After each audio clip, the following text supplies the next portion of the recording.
بسم اللہ الرحمن الرحیم۔ پنجابی زبان کا بڑا اچھا محاورہ ہے کہ شیطان پڑھے قرآن اے دے وچ وی حکمت جان،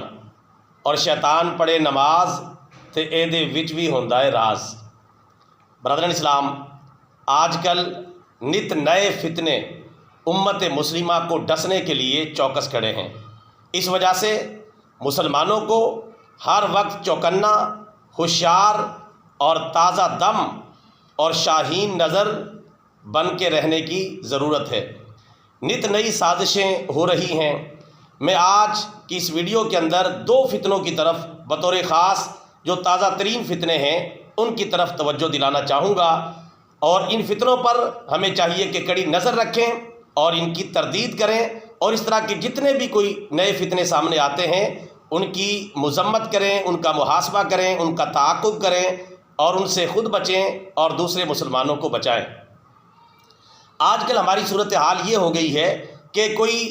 کافر اور دشمنان اسلام بھی کسی بات کی خبر دیتے ہیں تو ہم فوراً آمنا و صدقنا کہہ کے آنکھیں بند کر کے اس بات کو مان لیتے ہیں۔ اس بات کے پس منظر میں کیا سازش ہوتی ہے، اس کی کیا حقیقت ہوتی ہے، اس بات کا ہمیں کوئی علم نہیں ہوتا۔ حالانکہ قرآن پاک میں اللہ تبارک و تعالیٰ پارہ نمبر 26 سورہ حجرات کی آیت نمبر 6 میں ارشاد فرماتا ہے، یا ایھا الذین آمنوا ان جاءکم فاسق بنبأ فتبینوا،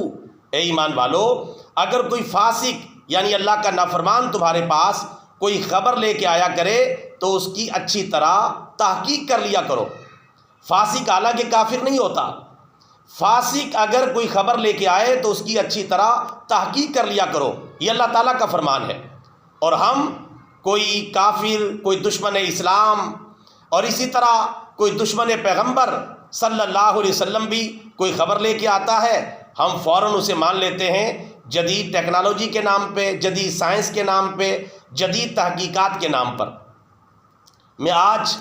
جن دو فتنوں کا ذکر کرنا چاہوں گا ان کی طرف توجہ کریں کیونکہ یہ تازہ ترین فتنے ہیں۔ فتنہ نمبر 1 وہ یہ کہ آج کل یہ دعویٰ کیا جا رہا ہے کہ فرانس کے اندر ایک ایسی مشین ایجاد کر لی گئی ہے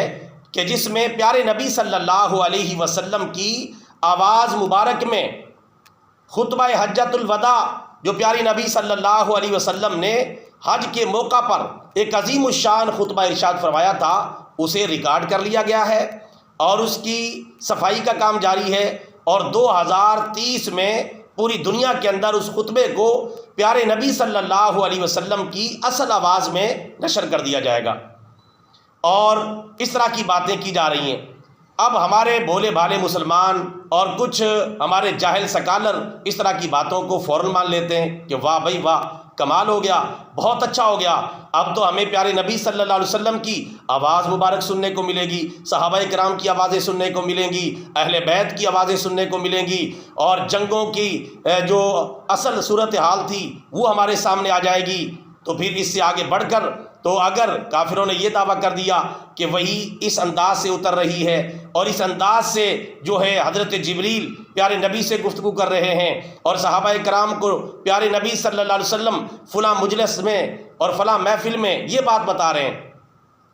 اور وہ ایسی ایسی باتیں کر سکتے ہیں کہ جو آپ کی نہ تو قرآن کے مطابق ہوں اور نہ حدیث مبارکہ کے مطابق ہوں، تو پھر آپ کے پاس ان کی مخالفت کا کیا جواز رہ جائے گا؟ اگر وہ اس طرح کی باتیں بنا کے وہ بتاتے چلے جائیں گے کہ نعوذ باللہ قرآن پاک کی فلاں آیت اس طرح نہیں، اس طرح نازل ہوئی ہے، یہ دیکھو ہم نے آواز ریکارڈ کر لی ہے، یا فلاں پیارے نبی کا فرمان ایسے نہیں ایسے ہے، یہ دیکھو ہم نے آواز ریکارڈ کر لی ہے، پیارے نبی صلی اللہ علیہ وسلم نے فلاں مجلس میں ایسا نہیں جیسا کتابوں میں لکھا ہوا ہے، ایسا نہیں فرمایا، بلکہ ایسا فرمایا ہے کہ جیسا ہم ریکارڈنگ کے ذریعے بتا رہے ہیں۔ اور اس طرح کی بہت ساری باتیں آپ اندازہ کریں فتنہ کہاں سے کہاں تک جا سکتا ہے اور کیا کچھ کہا جا سکتا ہے۔ جو مسلمان اندھا دھند ان باتوں کے اندر جو ہے مشغول ہو جاتے ہیں، ماننا شروع کر دیتے ہیں اور اپنی نادانی میں اسے بڑا کارنامہ سمجھتے ہیں، انہیں خبردار ہونا چاہیے کہ شیطان پڑھے نماز اے دے وچ وی ہوندا ہے راز، شیطان پڑھے قرآن اے دے وچ وی حکمت جان۔ آپ یہ خود سوچیں، کافروں کو اور دشمنان اسلام کو اس بات کی کیا پڑی ہے کہ خطبہ حجۃ الوداع کے اندر پیارے نبی صلی اللہ علیہ وسلم نے کیا فرمایا کیا نہیں فرمایا؟ انہوں نے سیدھا خطبہ حجۃ الوداع کو ٹارگٹ کیا اور وہاں سے اور پھر یہ آگے بڑھتے چلے جائیں گے۔ ان کا فلسفہ یہ ہے کہ آوازیں جو ہیں وہ فضا میں تحلیل نہیں ہوتی، ختم نہیں ہوتی، بلکہ موجود رہتی ہیں، صرف انہیں ریکارڈ کرنے کی ضرورت ہے، انہیں محفوظ کرنے کی ضرورت ہے، اور شور و شغب کو صاف کر کے اصل آواز تک پہنچنے کی ضرورت ہے۔ اس وجہ سے اب سائنس اتنی ترقی کر گئی ہے، ٹیکنالوجی اتنی ترقی کر گئی ہے کہ یہ جو ہے ہم خطبہ حجۃ الوداع تک پہنچے ہیں، یعنی ان کو کوئی اور چیز ریکارڈ کرنے کی طرف ان کا خیال نہیں آیا۔ ان کو کیا پیارے پیغمبر سے اتنی محبت ہے، یا اسلام سے اتنی محبت ہے، یا خطبہ حجۃ الوداع سے اتنی محبت ہے کہ یہ سیدھا اس کو ریکارڈ کرنے کے لیے پہنچے ہیں، تاکہ بتایا جائے کہ مسلمانوں کا پیغمبر مسلمانوں کو کیا کہہ رہا ہے اور ان کی اصل آواز کو ریکارڈ کیا جائے۔ میرے بھائی، یہ سب جو ہے خلاف حقیقت ہے، جھوٹ ہے، غلط بیانی ہے، اور ایک خطرناک سازش ہے جس کا مسلمانوں کو ادراک کرنا چاہیے، ورنہ ایسے لوگ دین کو کچھ کا کچھ بنا دیں گے۔ اگر کوئی فاسق بھی خبر لے کے آئے، ہمیں اس کی بھی تحقیق کرنے کی ضرورت ہے، اور کافر دشمن اسلام اور دشمن اسلام ملک جو ہے، جہاں اسلام پر مختلف قسم کی پابندیاں لگتی رہتی ہیں، وہاں سے یہ مبارک کارنامہ سامنے آئے گا کہ پیارے نبی صلی اللہ علیہ وسلم کی اصل آواز کو ریکارڈ کر لیا گیا ہے۔ تو یہ سب جھوٹ ہے، غلط ہے، من گھڑت ہے، سازش ہے، ایسا حقیقت میں کچھ بھی ہونے والا نہیں۔ یہ اے آئی ٹیکنالوجی کے ذریعے، مصنوعی ذہانت کے ذریعے، اور اسی طرح جو ڈیپ فیک ٹیکنالوجی آئی ہے جس میں آوازوں کو مختلف آوازوں میں کنورٹ کر دیا جاتا ہے، کسی کی آواز کو کسی کے ساتھ لگایا جا سکتا ہے، اور جس میں جو ہے آواز کی فریکوینسی جو ہے وہ چینج کی جا سکتی ہے، اور آپ کی آواز میں آپ کے حوالے سے کوئی بھی بات ریکارڈ کر کے پیش کی جا سکتی ہے۔ تو یہ ساری ان کی ٹیکنالوجی کی ساری کرامات ہوں گی، اور وہ سازشیں ہوں گی، اور وہ مختلف قسم کی خوبصورت آوازیں بنا کے خطبہ حجۃ الوداع بنا دیا جائے گا، نعوذ باللہ نبی پاک صلی اللہ علیہ وسلم کی آواز قرار دے دی جائے گی، اور صحابہ کرام کی آوازیں قرار دے دی جائیں گی۔ تو یہ کام رکنے والا نہیں، بڑھتے چلا جائے گا۔ اس سے پہلے بھی یہ سازشیں ہو چکی ہیں۔ اس سے پہلے جب روس نے چاند پر جانے کا دعویٰ کیا، چونکہ روس ایک سیکولر ملک تھا، بے دین ملک تھا، ملحد ملک تھا، جب اس نے چاند پر جانے کا دعویٰ کیا تو یہاں تک دعوے کیے کہ ہم چاند پر جا پہنچے ہیں اور پھر آسمانوں تک جا پہنچے ہیں، وہاں ہم نے نعوذ باللہ خدا کو تلاش کیا ہے، خدا ہمیں نہیں مل سکا، ہمیں خدا بھی دستیاب نہیں ہو سکا، ہم نے چاند پر جو ہے فلاں قسم کی آواز سنی ہے۔ اور اس کے علاوہ سائنسدانوں نے اس طرح کی باتیں بھی کی کہ ہم نے وہاں فرشتوں کی آوازیں ریکارڈ کر لی ہیں، لیکن لوگوں نے اس بات کی طرف توجہ نہیں دی، آہستہ آہستہ وہ باتیں ختم ہو گئیں، یعنی خدا کو تلاش کرنے کی باتیں تک انہوں نے کی ہیں۔ اور اب یہ نیا جال لائے پرانے شکاری، اس طرح کی باتیں کر کر کے مسلمانوں کو اپنی آنکھیں کھولنی چاہیے، اور خاص طور پہ یہ جو پڑھے لکھے جاہل قسم کے سکالر ہیں ان کو اپنی آنکھیں کھولنی چاہیے۔ جو بات مغرب سے، یورپ سے، کافروں کی طرف سے آتی ہے اسے اندھا دھند مانتے چلے جاتے ہیں اور تسلیم کرتے چلے جاتے ہیں۔ اللہ سے ڈریں اور مسلمانوں کو اس حوالے سے گمراہ نہ کریں۔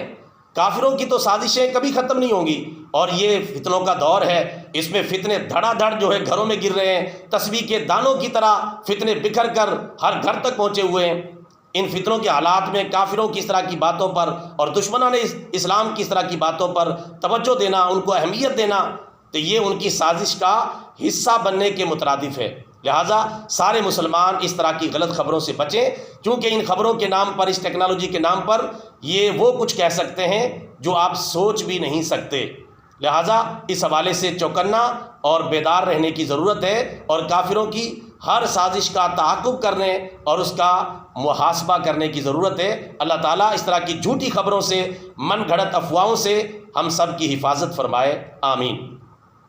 برادران اسلام، دوسرا فتنہ جو اس حوالے سے جس کی آگاہی دینا ضروری ہے وہ یہ کہ آج کل جو ہے کراچی کے اندر ایک بینک قائم کیا گیا جس کا نام ہیومن ملک بینک رکھا گیا یا مدر ملک بینک رکھا گیا، جس میں ماؤں کا دودھ جمع کیا جائے گا، اور نومولود بچوں کی پرورش کے نام پر جو ہے وہ نومولود بچوں کی پرورش کے نام پر وہ دودھ اکٹھا کیا جائے گا، پھر اس کو بیچا جائے گا، خریدا جائے گا، نومولود بچوں کو سپلائی کیا جائے گا، اس طرح کی باتیں ان کی جان بچانے کے لیے استعمال کیا جائے گا۔ حالانکہ یہ ایک تو بے حیائی پر سارا سلسلہ جو ہے یہ موقوف ہوگا، اور دوسرا کہ ماہوں سے دودھ خریدا جا رہا ہے، بیچا جا رہا ہے، جمع کیا جا رہا ہے، اور اس کے اوپر جو ہے باقاعدہ خرید و فروخت کا پورا پروسیس مکمل کیا جا رہا ہے، اور اس کے علاوہ پھر ایک بڑا شرعی مسئلہ اس سے پیدا ہو جائے گا۔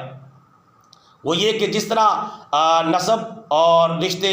جو ہے نسبی تعلق سے ثابت ہوتے ہیں، اس طرح رضاعت سے، دودھ پلانے سے بھی ثابت ہوتے ہیں۔ اب کسی کو پتہ ہی نہیں چلے گا کون کس کا بھائی ہے، کون کس کی بہن ہے، اور کن کے درمیان رشتہ ہو سکتا ہے، کن کے درمیان رشتہ نہیں ہو سکتا۔ نومولود بچے ہزاروں کی تعداد میں یہ ماؤں کا دودھ پیتے چلے جائیں گے، اور اس طریقے سے یہ رضاعت کا مسئلہ کھڑا ہوتا چلا جائے گا اور رشتوں کے مسائل پیدا ہونا شروع ہو جائیں گے۔ یہ کافر اگر صحت کے اتنے ہی مخلص ہیں تو صحت کے بہت سارے سلسلے ابھی ایسے ہیں کہ جہاں کام کرنے کی ضرورت ہے، بچوں کی صحت کے حوالے سے بڑے کام کرنے کی ضرورت ہے۔ صحت کا نام تو لیتے ہیں، اب دیکھیں اگر اتنے یہ صحت کے حوالے سے یہ جو ہے مخلص ہوتے تو پوری دنیا سے سگریٹ کو ختم کر دیتے۔ سگریٹ کی ڈبی پر لکھ دیا ہے کہ سگریٹ نوشی مضر ہے، وزارت صحت، سگریٹ نوشی کینسر اور دل کی بیماریوں کا سبب ہے، یہ سب کچھ لکھا ہے، مانتے ہیں، تسلیم کرتے ہیں، لیکن اس کو ختم نہیں کرتے۔ یہ بڑے بڑے ادارے، اقوام متحدہ، یونیسیف اور خود حکومتی ہمارے جو ادارے ہیں وہ ختم نہیں کرتے۔ اس پہ ٹیکس ملتا ہے، پیسہ ملتا ہے، اربوں روپے کا جو ہے سرمایہ اس پہ اکٹھا ہوتا ہے، تو یہ ماننے کے باوجود کہ یہ چیز فتنہ ہے لیکن اسے ختم نہیں کیا جاتا۔ اور بہت سارے معاملات ہیں جن میں کام کرنے کی ضرورت ہے۔ عجیب و غریب قسم کا جو ہے وہ منصوبہ لے کے آتے ہیں جس سے مسلمانوں کا جو خاندانی نظام ہے وہ تباہ ہو، لیکن الحمدللہ ثم الحمدللہ علماء اسلام نے بر وقت مداخلت کی، فتاوی جات جاری ہوئے، اور یہ مدر ملک بینک کے نام سے جو فتنہ کھڑا کیا گیا، اسی طرح ہیومن ملک بینک کے نام پر جو فتنہ کھڑا کیا گیا، اللہ کا شکر ہے وہ پھلنے پھولنے سے پہلے ہی اپنے انجام کو پہنچ گیا، اور وزارت صحت سندھ جو ہے اس نے اس فیصلے کو واپس لیا، اور اس طرح کے بینک کا جو عمل ہے وہ معطل کر دیا گیا، اور اب اللہ کا شکر ہے کہ یہ فتنہ اپنی موت آپ مر چکا ہے۔ تو ہمیں اس طرح کے فتنوں پر نظر رکھنے کی ضرورت ہے۔ یہ کافروں کی سازشوں کا دور ہے، اس میں طرح طرح کے فتنے جو ہے سامنے آئیں گے، ہمیں ان فتنوں پر نظر رکھنے کی ضرورت ہے، اور ان فتنوں سے خود بچنے اور دوسرے مسلمانوں کو بچانے کی ضرورت ہے۔ اللہ تعالی ہم سب کی حفاظت فرمائے، آمین ثم آمین، وما علینا الا البلاغ المبین۔